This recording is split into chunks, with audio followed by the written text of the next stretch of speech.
నల్గొండ జిల్లా కేతపల్లిలో సంచలనం సృష్టించిన తల్లి కుమారుడి సజీవ దహనం కేసులో నిందితురాలు సుజాత పోలీసుల ఎదుట లొంగిపోయింది.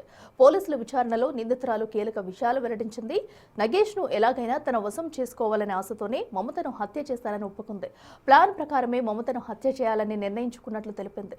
మొదట పెట్రోల్ పోసి తగలబెట్టాలని నిర్ణయించుకున్నది. ఒకవేళ ప్లాన్ విఫలమైతే మమతను చంపేయడానికి కత్తి, కారపొడిని కూడా వెంట తీసుకెళ్లినట్టు విచారణలో తెలిపిందని పోలీసులు వెల్లడించారు.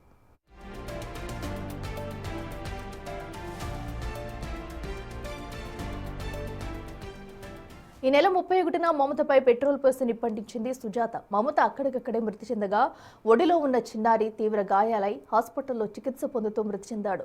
నిందితురాలు సుజాతను కోర్టులో హాజరుపరిచి రిమాండ్కు తరలించారు పోలీసులు. మొన్నటి రోజు అంటే 31 జనవరి 2026 రోజు కేతపల్లి గ్రామం నల్గొండ జిల్లాలోని నాంపల్లి మండలంలోని ఒక డబుల్ మర్డర్ కేసు అయ్యింది. తమరికి తెలిసినదే.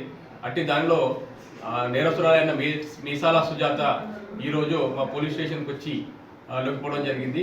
లొంగిపోయిన తర్వాత ఆమెని ఇంట్రాగేషన్ చేస్తే ఆమె తెలిపినది ఏదనగా, ఎందుకు చెప్పినామనంటే గతంలో సుజాత యొక్క హస్బెండ్తో నాగేష్తోని గతం నుండి ఆమెకు వివాహేతర సంబంధం ఉంది. అంటే వీళ్ళ హస్బెండ్ చనిపోయినాడు. అలా హస్బెండ్ చనిపోయిన తర్వాత వాళ్ళ అమ్మగారింటి దగ్గరకు వచ్చి ఉంటున్నది. ఆ క్రమంలో నాగేష్ దగ్గర వ్యవసాయ కూలికి వెళుతూ ఆ పరిచయం కాస్త అక్రమ సంబంధంగా కొనసాగి దూరం పెట్టారు కదా. మమత వల్లనే నన్ను దూరం పెడుతున్నాడు, నా వాడు నాకు కావాలి అనే ఉద్దేశంతో మమత అడ్డం ఉంది. ఆ మమత లేకపోతే నాగేష్ నావాడు అయితే అనే ఉద్దేశంతో ఎలాగైనా మమతని మట్టి పెట్టాలని చెప్పి తన మమత వాళ్ళ ఇంటి దగ్గరికి వచ్చింది. మమత తన 2 పిల్లలతో తన ఇంటి ముందు ఉండగా ఇదే అవకాశం చూసుకుని తనతో తెచ్చుకున్న పెట్రోల్ బాటిల్ని ఆమె పైన చల్లడం జరిగింది.